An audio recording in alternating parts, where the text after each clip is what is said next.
score. I think that midsole is not going to actually, let's do the durometer. Yeah, see, that's what I'm talking about, ASICS.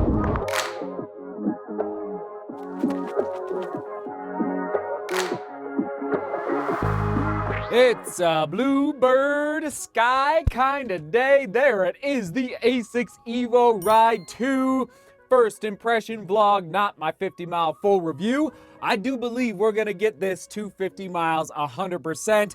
I'll just tell you that right now, and I don't know about you, but there's not a sky in the cloud in the sky outside. It's so nice out, and I am itching for some warmer weather type running. For you out there, let me know in the comments, not the question of the day, but does it take you half as much time to get ready for a run in the summertime versus the wintertime? I just love being able to get out the door quicker when it's warmer temperatures. Anyway, story for another day. I'm itching for summer, that is for sure. All right, let's dive in. ASICS Evo Ride 2.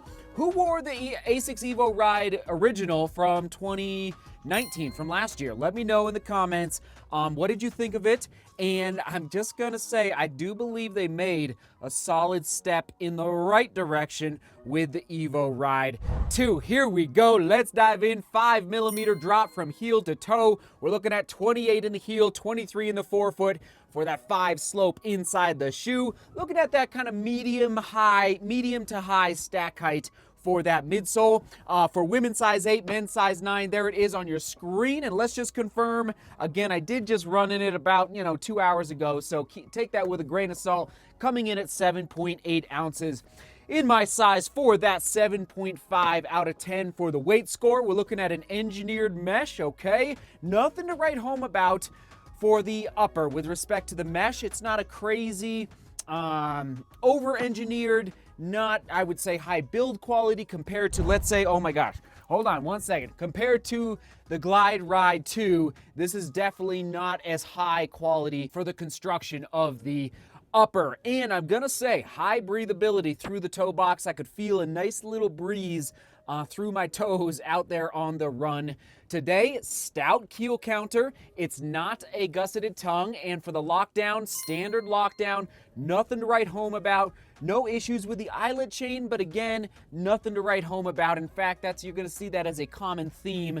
for my scoring of this shoe. Not saying they did anything great, not saying they did anything bad with the Evo Ride 2, which is actually a pretty good place to be if you're in the running shoe production space. So there's my overall score for the upper. Again, nothing crazy to write home about. For that midsole material, and we're gonna try to do better moving forward with giving you more information about not just what the midsole is called, this is, flight foam midsole for this Evo Ride 2, but also the actual material that they're putting into the midsole, okay? So this is a Kevlar and polyester, what is known as a PET fiber-based midsole material. And I will continue to research, dive deeper into these different chemical compounds that different running shoe companies are using to create the midsoles, because as I'm saying often in the studio, the midsole is the heart of the shoe. That's what's taking the pounding.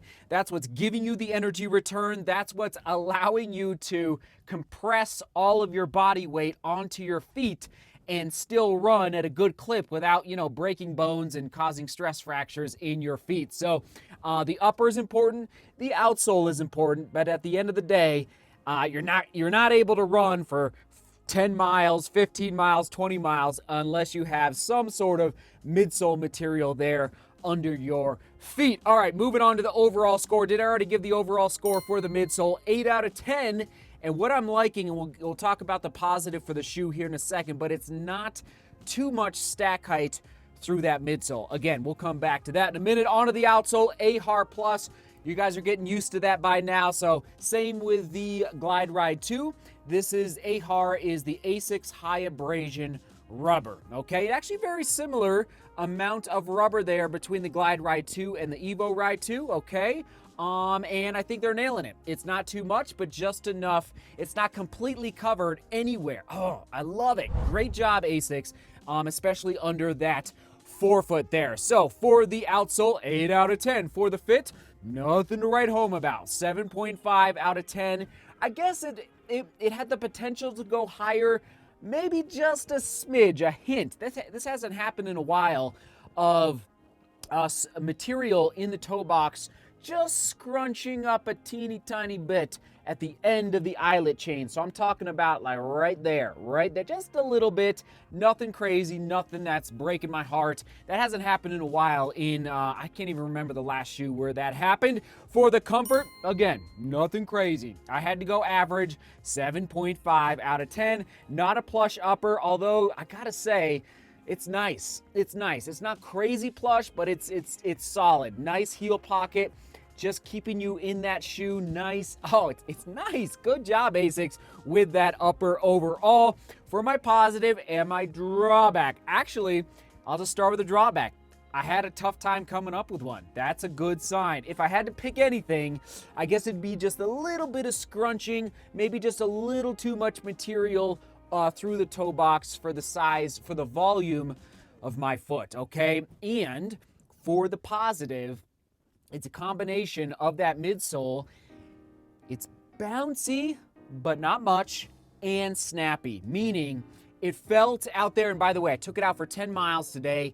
It felt soft. That's a better word. Sorry, not bouncy, soft underfoot, but still a little bit of snap. And I'll tell you how I'll use this shoe in a minute. Actually, I'll just tell you right now. Who is it best for? How will I use the shoe? For me, great daily trainer. And if necessary, let's jump into the tempo category. If you need to pick up the pace, if you're doing a fartlek, this is a fartlek shoe, 100%. Where you're going 2 minutes on, 2 minutes off, or 3 minutes on, 1 minute off. You're just picking up the pace in the middle of, oh my goodness. This is, it's not easy day. It's not soft enough for me. Not quite enough. If you had to, you could. Not quite enough midsole stack height for that long run category, but daily trainer, tempo day, 100%. So good work there. So just soft enough underfoot and still snappy through that midsole. And there's no plate inside this midsole, just, whether it's nylon, carbon, EVA inside that midsole. Okay, durability prediction, 400 to 500 miles, 7.5 out of 10. Again, a standard score. I think that midsole is not going to actually, let's do the durometer. Yeah, see, that's what I'm talking about. ASICS, good. Oh, it's nice. Oh, it's just beautiful. It's not too hard, not too soft. I'm excited. Because everyone. Oh man, there's so many shoes these days. The 1080 V11, the TC from New Balance, well, of course, the Invincible. There's so many shoes that are very soft. The Rebel from New Balance, that might be too soft for a lot of people. So the fact that it's just, I think they're nailing it here with the EVORIDE 2 price point. Hello, Dolly, $120. Come on now, get excited. 8.5 out of 10 for that price point. Gosh, I mean, that is amazing. $120. So again, when you get a tweener shoe that can accomplish different things and it's at 120, that gets me very excited. They could have charged 130. Somebody was giving me a hard time in the comments how I'm always saying if it was only $10 less. I'm saying that a lot here in the studio. I forget who it was, but somebody was giving me a hard time yesterday.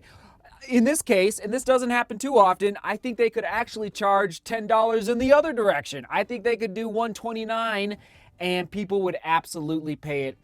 But I'm glad it's $120. I'm glad it's $120. So there you go. Other shoes to buy on your screen. Skechers Go Run Razor Plus, Saucony KINVARA 12. And these are shoes that are in that, again, that daily trainer / tempo category. A very, very, very good category for running shoe companies to shoot for. The New Balance Fuel Cell Rebel and the Brooks Hyperion Tempo, okay? Oh, so good. All great, great shoes there. Shoe quick specs on your screen. Soak it in one more time. Oh my. One more time. There you go. So, early score. And again, we'll get you the 50-mile full review. It might take me a little while. It might take a month. It might take 3 weeks. I don't know. We'll get this to 50 mile. I just don't know. It all depends on actually, it all depends on what's inside these boxes. In case you missed that live stream from a day or two ago. 7.65 out of 10. That's awesome. 7.65. Again, the shoe is not doing anything crazy amazing.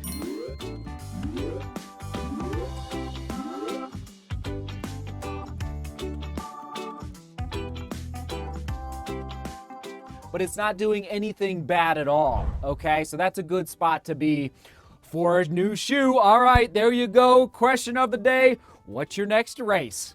I haven't asked that in a little while. It's been, maybe you're looking for some racing ideas as, we transition hopefully to greener pastures in 2021. What's your next race? Let us know in the comments. Sound good? Onward and upward. There we go. All right, I guess that's it. The Evo Ride 1 wasn't a bad shoe, but man, I think they moved in the right direction with this guy. I might have to do a running shoe battle between the 1 and the 2. All right, we'll throw it to the Evo Ride. I think it was the white version, remember? I think I had the white version from 2019 right there, right there. All right, everyone, seek beauty, work hard, and love each other. See you tomorrow.